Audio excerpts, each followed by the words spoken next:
sa ENC ng paggamit umano ng Chinese Coast Guard ng water cannons sa mga mangingisdang Pinoy sa Panatag Shoal ay isang uri ng paggamit ng puwersa laban sa Bibisi ko ba? pangingisda.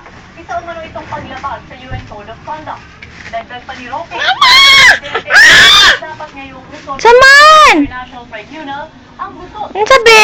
nagaagawan sa naturang teritoryo. Nagdiroke ang Pilipinas ang pinakamalapit na bansa sa Scarborough Shoal at pasok sa distansyang 123 nautical miles. Ang ibig sabihin nito, sakop ng Philippine Exclusive Economic Zone ang nasabing teritoryo. The fact that the Chinese are using water cannons against us clearly proves that the Chinese are depriving our fishermen of what is their legal right to fish within our exclusive economic zone. Number two, it will also highlight the fact that there is a need for the Guwapa na, gikawan ng pulbo. Manatili pong nakatutok dito lamang sa ABS-CBN para sa iba pang nagbabagang balita. Ako po si Jing Castaneda. Magandang umaga.